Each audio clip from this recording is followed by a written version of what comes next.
ఇబ్బంది లేకుండానే ఉందని ఆశిస్తున్నాము. సో కానీ అవేర్నెస్ లేక కూడా కావచ్చు. కంప్లైంట్ ఇచ్చి మీకు మాకు భయంగా ఉంది, మేము చేయలేము అనుకున్న పక్షంలో వెంటనే షీ బాక్స్లో నెంబర్స్ ఎలా ఉన్నాయో అలాగే దీని కనుక మనం ఆన్లైన్లో చేసుకోగలిగితే చాలా, లేదా డిపార్ట్మెంట్ వైజ్ అక్కడ ఐసీసీ ఫామ్ అయిందా లేదా చూసి, ఒకవేళ ఐసీసీ కనుక మేడం వాళ్ళు చెప్పినట్టు ఇందాక యూనివర్సిటీలో అప్పుడు వెంటనే ఆ కంప్లైంట్ ని అక్కడ ఐసీసీ ఫామ్ చేయించి ఆ కంప్లైంట్ ని women and child welfare is the nodal officer for the pass act. ఇంకోటి షీ బాక్స్ లో my company is not registered.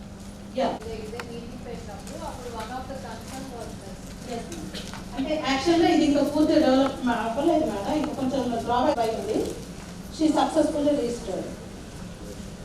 So అందుకని అంత కాన్ఫిడెన్స్ వచ్చి 181 చెప్పిన 181 కాల్ చేస్తా షీ బాక్స్ గురించి ఎక్స్ప్లెయిన్ చేస్తాము. లేదా పర్సనల్గా మీకు ఎవరికైనా డౌట్ వచ్చినా మా డిపార్ట్మెంట్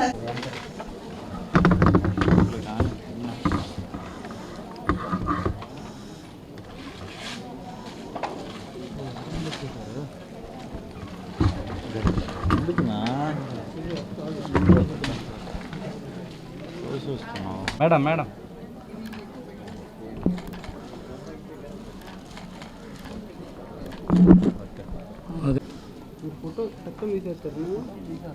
రికార్డ్ అవ్వాలి కదా.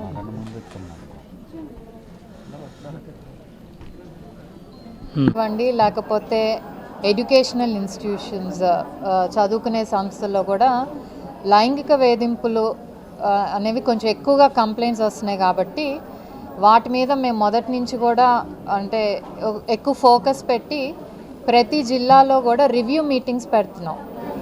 రివ్యూ మీటింగ్స్లో ఏంటంటే అవేర్నెస్, అసలు పాష్ అంటే ఏంటి, అలాగే ఐసీస్ ఫామ్ చేశారా లేదా, అలాగే ఈ ఐసీ మెంబర్స్ ఎవరైతే ఉన్నారో వాళ్ళకి ట్రైనింగ్ అయినాయా లేదా, ఇవన్నీ కూడా వెరిఫై చేసుకుంటూ, అలాగే షీ బాక్స్ పోర్టల్ గురించి ఎక్కడైతే కంపెనీస్ రిజిస్టర్ చేసుకోవటం కానివ్వండి, అలాగే ఎవరికైనా ఒక ఇష్యూ వస్తే షీ బాక్స్లో రిజిస్ట్రేషన్ చేయటం, ఇవన్నీ కూడా మేము వెళ్ళిన ప్రతి చోట చూసాం. ఎందుకంటే 13 ఏళ్ళైంది పాష్ యాక్ట్ అనేది వచ్చి, కానీ ఎక్కడా కూడా దీని ఇంప్లిమెంటేషన్ అనేది సరిగ్గా జరగట్లేదు. మెయిన్ థింగ్ పాష్ యాక్ట్లో మెయిన్ థింగ్ ఏదైతే ఉందో ఇంటర్నల్ కంప్లైంట్స్ కమిటీ కానివ్వండి, ఇంటర్నల్ కమిటీ అనేది ఎక్కడా కూడా ఫామ్ చేయట్లేదు.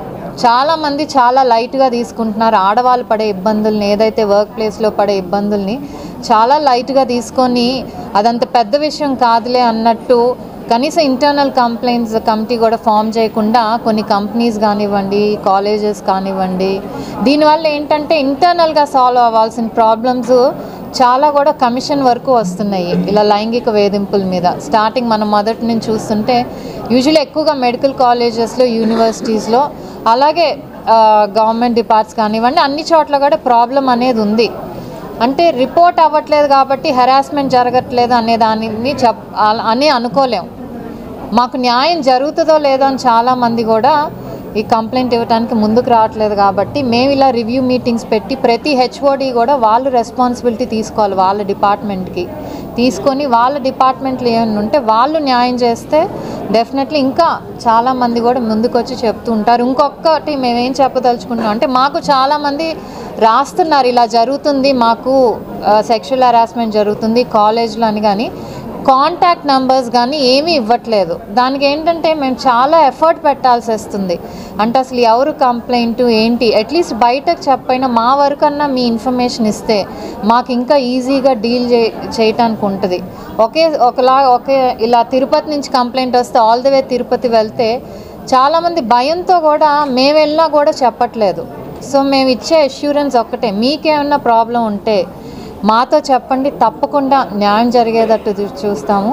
అవేర్నెస్ అనేది ఇక్కడ డిఎంహెచ్ఓ ఉన్నారు, అలాగే గవర్నమెంట్ హాస్పిటల్ డిప్యూటీ సూపరింటెండెంట్ ఉన్నారు, పీడీస్, వీళ్ళందరికీ కూడా చెప్తున్నాం అవేర్నెస్ అనేది క్రియేట్ చేయాలి. ప్రతి కంపెనీని కూడా లయబుల్గా పెట్టాలి వాళ్ళు కనుక ఐసీస్ ఫామ్ చేయకపోతే, లేకపోతే డిస్ప్లే చేయకపోతే కనుక. ఎందుకంటే మనం పుష్ చేస్తేనే వాళ్ళు చేస్తారు. అల్టిమేట్లీ అదేంటి సిస్టమ్ డ్రివెన్గా అయిపోతుంది తప్పితే ఎవరో మేము వచ్చి చెప్తే అలా ఒక పర్సన్ వల్ల అది నడవకూడదు. ఏది కూడా సిస్టమ్ డ్రివెన్ అవ్వాలి. సో దానికే మేము ఈ రివ్యూ మీటింగ్స్ కూడా ప్రతి జిల్లాలో పెడుతూ అందరిని పిలిచి మాట్లాడుతున్నాము. Thank you madam. మీరు అన్నీ చెప్పారు. గత 5 సంవత్సరాల్లో మహిళలపై మహిళా రైతులపై కానీ రాజధాని రైతులపై కానీ విపరీతమైన గొడవలు దాడులు వాళ్ళ మీద ఇంతవరకు ఎలాంటి చర్యలు వహిస్తున్నారు? మీరేమన్నా ఇప్పుడు 2 సంవత్సరాలు ఇంతవరకు ఏం చేయలేదు. ఇప్పుడు ఎక్కడున్నారు ఇక్కడ అప్పుడే లేదు, ఇప్పుడు ఇంకా ఏం చేస్తారు? ఇప్పుడు ఎందుకు లేదండి, డెఫినెట్లీ అప్పుడున్న కల్చర్ వేరు. అప్పుడు మీరు చెప్పిన దాంట్లో నేను బాధితురాలనే. సో అప్పుడు ఏదైతే అదే అంటున్నా, ఇప్పుడు మన ఈ పాష్ యాక్ట్ మాట్లాడుతున్నా ఏదైతే మాట్లాడుతున్నా అంటే ఆ వర్క్ ప్లేస్ ఉన్న కల్చర్ అంటే ఆ నడిపే మనిషి మీద ఉంటుంది. వాళ్ళు ఎలా ప్రవర్తిస్తే డిపార్ట్మెంట్ మొత్తం కూడా అలానే ప్రవర్తిస్తుంది. ఇప్పుడు ఎక్కడ ఈ గవర్నమెంట్ కూడా ఒక కల్చర్ ఆడవాళ్ళ మీద దాడులు కానివ్వండి, మాటలు ఇలా మాట్లాడితే ఊరుకోనే చెప్తుంది. సో డెఫినెట్లీ అంతకుముందు ఏదైతే మీరు 5 ఏళ్లలో చెప్పారో ఆ నంబర్స్ ఏవి ఇప్పుడు లేవు. ఇప్పటికీ అంతకుముందు కమెంట్ చేయటం కూడా విపరీతంగా రోజుకొకళ్ళు వచ్చి కమెంట్ చేస్తూ ఉండేవాళ్ళు. మీరు చూస్తే ఈ 2 ఇయర్స్లో కూడా ఒకళ్ళిద్దరు ఏదైతే అప్పుడు అమరావతి రైతులను అంటం కానివ్వండి, తర్వాత ఇప్పుడు మినిస్టర్ని, హోమ్ మినిస్టర్, ఇలాంటి నంబర్స్ అయితే తగ్గినాయి. ఇప్పుడు యాక్షన్ ఈరోజు ఉంది మాకు. ఏదైతే హోమ్ మినిస్టర్ మీద కమెంట్స్ చేశారో ఈరోజు యాక్చువల్లీ వస్తున్నారు, కమిషన్ ఆఫీస్కి వస్తున్నారు.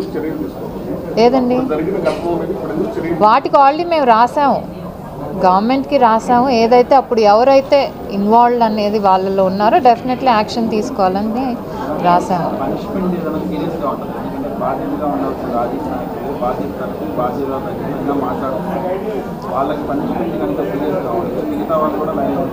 పనిష్మెంట్ అంటే అట్లీస్ట్ ఇప్పుడు మనం పిలిపియటమే ఇది కదండి. దట్ మేమేమన్నా చూస్తూ ఊరుకోరు, పిలిపిస్తారనే ఇది మనం క్రియేట్ చేస్తున్నాం కదా. సో ఇదేంటంటే గవర్నమెంట్ నుంచి కూడా అట్లీస్ట్ మన స్టేట్ వరకు, అంటే మిగతా ఏ స్టేట్లో ఉందో ఇలాంటి కల్చర్ నాకు తెలియదు, కానీ ఆంధ్రప్రదేశ్లో అయితే ఇలా అంటే రాజకీయాల కోసం ఇంట్లో మహిళలు కానివ్వండి, బయటకు వచ్చిన వాళ్ళని, వర్క్ చేసే ఎమ్మెల్యే, వీళ్ళందరినీ కూడా అంటూ ఉంటుంది.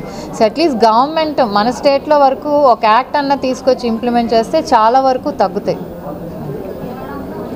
Thank you.